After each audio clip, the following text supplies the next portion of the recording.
Hi, I'm Joseph Su, first author of the paper. Today I will introduce identify speakers and cocktail parties with end-to-end attention. There are two key ideas of this research. First, it is possible to identify multiple speakers speaking simultaneously if you train an end-to-end system that includes a source separation network as one of its trainable components. Second, source separation for this purpose is improved by using residual attention with dilated convolutions. Our task is to identify speakers in cocktail parties, which means when multiple people are speaking at the same time, we want to figure out who are the speakers. In our paper, given a mixture, we identify 2 or 3 speakers out of 20 possible speakers. Next up, we will talk about algorithms. To identify speakers in mixture, we first separate the sources, then identify the speakers. For source separation, we use residual attention as our backbone.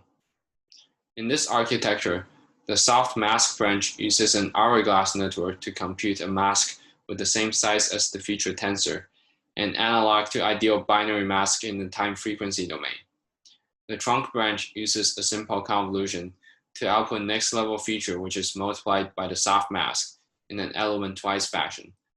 A residual connection is used to allow deeper network. In addition to residual attention, we added some dilated convolution layers in between. We ran a couple experiments and found that more dilated convolution layers can increase the receptive field and increase the consistency of our sources. In the slide, the top picture are the ground truth sources. The bottom left is without dilated convolution, and the bottom right is with 5 layers of dilated convolution. Without dilated convolution, the predicted sources have mismatched left and right half, but increasing the network receptive field with dilated convolution solves the problem. For a separation network, we use a residual attention block at the input, and then apply 3 blocks of dilated convolution, each having 6 layers, with exponentially increasing dilation. We then apply another residual attention block. At output layer, we linearly project from feature dimension to number of sources to get our desired source spectrograms.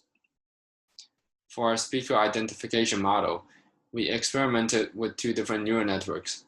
For the first method, we separated extracted spectrogram in the time dimension into chunks and applied the same LSTM network on each of those chunks. By independently detecting the speakers for each location, we increase the robustness of speaker ID. For the second model, we use Resonant 34 with global average polling at final layer to predict speaker for each spectrogram. The naive way to train speaker identification results would be to first match the predicted source spectrograms with ground truth sources, then train a speaker identification network to predict the ground truth speaker of matched source. However, the training could go wrong if the wrong source is matched with the prediction. Therefore, we first aggregate the speaker ID results by taking the max probability out of all the sources for each speaker. In other words, we first stack the speaker prediction vectors from each source, and then do max polling in the source dimension, and finally apply softmax to the resulting vector. We then train on the final output using cross entropy, with the target being a 2 hot or 3 hot vector, with all the ground truth speaker indices being 1. Since our whole pipeline consists of neural networks, we treat the whole thing as a large network, with source separation being lower layers and speaker identification being upper layers. We jointly train the whole system with supervision on both extracted source spectrograms and speaker prediction vector. Therefore, we include 2 loss terms, one supervising the speaker prediction and the other supervising the source separation. We train the speaker vectors as mentioned in 2 slides above, and train the spectrograms using permutation invariance training. By reordering the predicted source to best match the ground truth, we minimize the total mean square error between predicted spectrogram and the corresponding source spectrogram. Next up, we'll talk about experiments.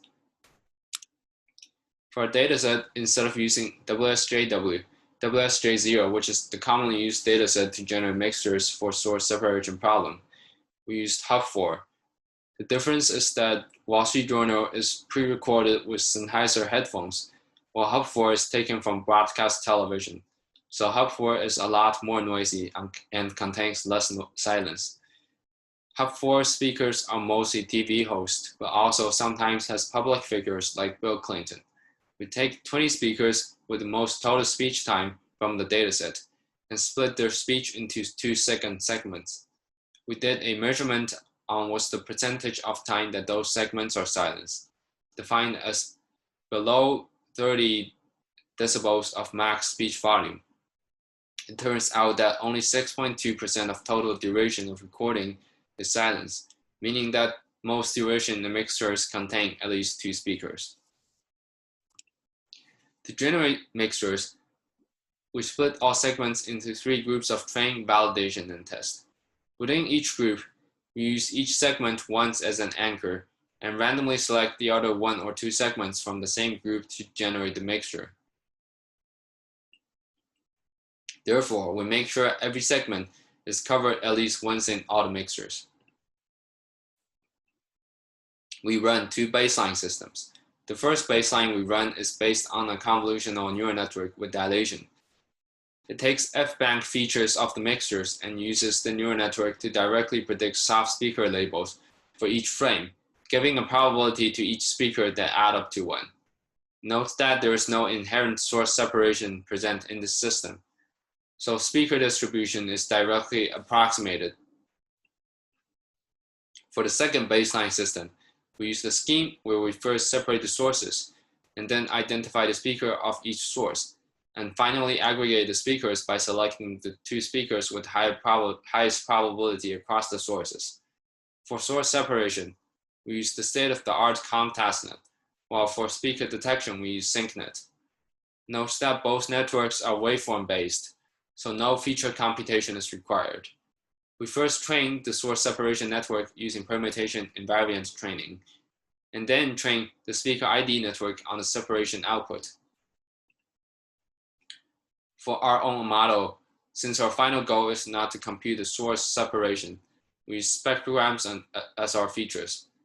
For an audio waveform, we first compute its short-time Fourier transform, and then take the square of its absolute value as spectrogram. We compute our final features by taking the log of spectrograms plus 1, making our features non-negative. We also did an ablation study to measure whether residual attention really helps with the assumption that it predicts something similar to an unrefined guess of ideal binary mask. We replace our residual attention blocks with dilated convolution layers of the same channel width to see the change in performance. Next up, we'll talk about results and discussions. For results, we count accuracy as the percentage of mixtures on which we correctly identify all the speakers. We see that the best system is a combination of residual attention network and ResNet34 combined with end-to-end training. This system achieved around 94% accuracy in 2-speaker mixtures and 81% accuracy in 3-speaker mixtures. Although it involves more computation than our CompTestNet baseline, it runs faster, probably because it has less layers. From our results, we can see a couple of things. First, comparing our proposed system to the second baseline, multi-talker ID is better if the source separation network is a part of the end-to-end system, rather than being a stand-alone system. Second, comparing our proposed LSTM system to ablation study, residual attention improves performance. Third, the combination of residual convolutions in speaker ID with residual attention further improves our performance. Lastly, the proposed system requires far more flops than SyncNet plus TestNet baseline, but requires less walk clock time, perhaps because it is more effectively parallelized. In conclusion, our system can identify simultaneous talkers by incorporating source separation and speaker ID into a single neural network. Residual attention and dilated convolution combined achieved the best results. Compared to baseline, including source separation as a trainable component of the speaker ID improves accuracy in 2 out of 2 speaker recognition from 36% to 92%. Lastly, with the addition of residual attention and residual convolution, the result is further improved from 92% to 94%. Thank you for your time.